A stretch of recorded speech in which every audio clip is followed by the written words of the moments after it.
As for the first topic, it will be asked, who is it that chooses the caliphs to come after Prophet Muhammad, God or people? For both Sunni Islam and Shia Islam, a successor to Prophet Muhammad is chosen with the role of being a leader over mankind, teaching the new people to come about Prophet Muhammad's teachings. A successor to the Prophet spreads the religion as the Prophet came with and guides people back to his teachings. This successor, according to Sunni Islam and Shia Islam, differ, meaning both faiths do not share the same person as the first successor to Prophet Muhammad. Actually, nearly all successors after Prophet Muhammad differ for Sunni Islam and Shia Islam.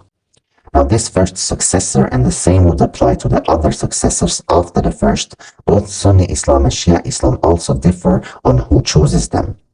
Within one side of Islam, it explains that through the Prophet's words, God did choose the next to come. According to the Quran, the Prophet does not act or speak from himself, and whatever he states, we should take it. So there is an incident this side of Islam recalls where the Prophet announced the next successor. For the other side of Islam, God, through the Prophet, did not choose a successor. Rather, an incident recalls from the other side of Islam that people after came together to choose a leader for mankind and to their religion. For both Sunni Islam and Shia Islam, a successor to the Prophet is a representative to the religion. A representative in the name of the religion can be a warner, a messenger, or as it is, for instance, to a time after a prophet, being a guide to the people. So who is it that puts all representatives to lead the religion on earth? Is it God or people? Specifically, who is it that sends representatives to mankind the times after Prophet Muhammad? Would it be God who sends them or people? Within the Quran, there is the evidence of God always choosing. Throughout the Quran, we can read that God mentions that He is the one who chooses all representatives, whether it is a messenger, a warner, a leader over mankind, a successor, a female representative, or a king over people. He is the one who chose Adam, Noah, Abraham, and the family of Abraham, and the family of Imran over the worlds. He purified Mary and chose her above all women. In another verse, it states that God chose Prophet Moses over the worlds to spread God's message. It is also known within Islam that it is God and no one else who chooses the angels. We can further read in the Quran that God made Prophet Abraham to become an imam, a leader over mankind. God also mentions in chapter 21, verse 73, that it is He who puts leaders who guides people by the command of God. This concept of being a leader over mankind, which successors are after Prophet Muhammad, is therefore evidential within the Quran, our main source of book, to be decided by God and not people. Now we can also read from the Quran in chapter 2 verse 30 that it is God that puts caliphs upon earth and not people. The word for caliphs in this verse with Arabic terms is khalifa, which is translated to caliphs in English, meaning successive authorities throughout all times, generation after generation, from beginning of time until end of time. So from this verse we understand that there is an authority for all people that God sends, a continued successorship from the present to the next. As an example, Prophet Moses is a caliph from the previous before him, Prophet Noah the same, and Prophet Muhammad is also a caliph from someone prior to him, and the times after Prophet Muhammad are caliphs to Prophet Muhammad. And so since God has sent caliphs throughout the times of Prophet Adam until Prophet Muhammad, then for the caliphs after Prophet Muhammad, it is only right for God to choose and no one else, since it is mentioned within the verse that all successive authorities is from God. Successorship exists after the Prophet until our time. So since it exists, then God mentions in the Quran, it is God who puts them upon earth for us. Now from both sides of Islam, the last caliph in the name of the religion is a descendant from Prophet Muhammad's family, Imam Mahdi. Besides it being mentioned in the Quran that it is God who chooses caliphs, which someone is after the Prophet, in both sides of Islam, we can find that the caliph to the last era in Imam Mahdi is also chosen by God. A narration as an example stating this is from Musnad Ahmad 773, a Sunni narration. So if the last guide, the last caliph is chosen by God, then the first directly after the Prophet must have also been chosen by God and not from people. And a time after the Prophet in the last era is already chosen by God. So since the first era after the Prophet also is a time after the Prophet, he should be chosen by God likewise. So the matter of a caliph and the concept of a leader over mankind, which a caliph is after Prophet Muhammad, is described in the Quran for God to choose, no one else. In the Quran, it even mentions that when Prophet Moses had an appointment with God, Prophet Moses, with the permission of God, chose 70 men to come with him. It wasn't that people chose by themselves who to come with Prophet Moses. They would have, if they chose by themselves, quarreled and disagreed about, I want to come rather than who is more befitting to come, in which only God deeply knows about. This Quranic verse is a strong proof of that if people choose between themselves, it will not be the same outcome as if God chooses. Imagine also if we people choose the representatives of God, for instance the prophets, it would be other than what we know of as Adam, Noah and Muhammad. This verse is also telling us that the matter of successorship of the Prophet Muhammad could not be handed over to the people to choose, as it was not handed over to the people to choose who to come with Prophet Moses. The concept exists in the Quran. God is present during the time Prophet Moses chose 70 men to come with him, and God is present during the time of the Prophet Muhammad. So why would God hand over the affair of choosing a successor to the people? Is God not all-living and more all-knowing of who to choose? Since God was present, it cannot be stated that this affair was handed over to the people. So we understand from this verse and before mentioned verses within this topic that firstly God did not leave the time after the Prophet without appointing someone, and the appointment was not handed over by God to the people. The first statement in that God not appointing someone to succeed Prophet Muhammad suggests that people independently of God decided the affair of a successor. But this has been answered with verses from the Quran that it cannot be the case, meaning that God must have announced a successor. This through Prophet Muhammad's words. Furthermore, a perfect example of what would happen if people chooses a representative holding the religion to guide or warn is that they would choose someone other than what God would choose. For instance, God mentions in the Quran in chapter 2, verse 247, that he chose King Saul over a people, while the people protested, quarreled, and disagreed about the decision of God, suggesting that they were better than King Saul. So why would God not choose them, they thought? Now this verse is telling us that if we let the matter of people choosing representatives to the religion, then it could be that they choose someone else than who God would choose. Also, the religion of Islam follows order, structure, and consistency. Throughout all times from Prophet Adam until Prophet Muhammad, God is behind this affair.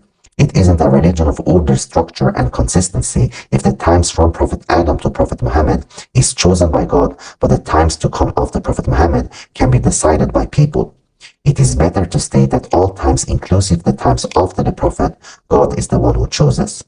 It would also make it fair for the new people so that it could be stated that all people got a representative in the name of the religion from God and no one else. Besides, God is all perfect. He cannot do mistakes in choosing. God is all just, therefore he will choose the most befitting, and God is all knowing so that he can look into people's heart to know who is the most deserving. While people they are far from the names of God, they are not all perfect and all just, but can act with desires and feelings and make mistakes, while God is free from desires and feelings and mistakes. People are also not all-knowing. They cannot look into hearts but only guess who is more befitting, without proper accuracy, while God cannot make mistakes in his choosing. He is all-knowing, all-aware. Even if people can be trusted, God is the most trusted. God knows best who is most suitable to become successors to the times of the Prophet Muhammad. And when it comes to people, when they choose, they quarrel and disagree with each other on who to choose. Chaos and corruption would arise until everything would settle if people chooses, and still not sure if the suitable person has been chosen. With God's decision, there comes perfection in all aspects, and with no disagreements nor chaos. This is also God's religion. To God's religion, it is God who chooses and not people. Otherwise, it would have been called the people's religion and not God's. There is always many risks and contradictions when people decides. We can, for instance, observe the choosing of a president. Many times he or she is stating words of oppression and injustice. Within God's religion, there is no risks and contradictions, so it is more proper that God chooses without any arguments. Now, did God choose his angels or people? Did God choose Prophet Abraham as an imam for mankind or people, as the Quran states that God made him a leader and not people? Did God choose warners and messengers upon mankind or people? Did God choose King Saul or people? Did God choose Prophet Muhammad or people? Did God choose successive human authorities in what is called Khalifa or people?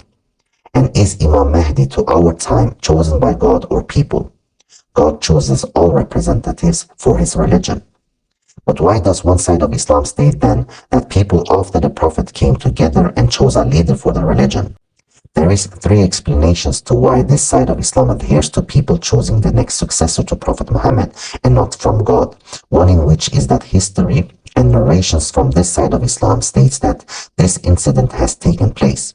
Another explanation for this claim that the people around the Prophet, also called the companions of the Prophet, is entitled to choose the next leader is that they are seen as trustworthy, reliable for this side of Islam. But also because there is a verse in the Quran that states that the believers consult each other in their affairs. On the other hand, it has also been documented within history an incident of Prophet Muhammad choosing the next to come. In this narration, which is documented in both Sunni and Shia books, it states that the Prophet before he died held a sermon to his people to announce who we should adhere to after him, so that we do not go astray. So which words are we going to take from? The words of the Prophet, which are words from God, or the incident in which the people spoke out who to come after? And if the people around the Prophet are trustworthy for them to choose the successor to Prophet Muhammad, we should ask ourselves, who is more trustworthy, God or people? Since the other side of Islam states God is the one who chooses, who would be more reliable to adhere to, God or people?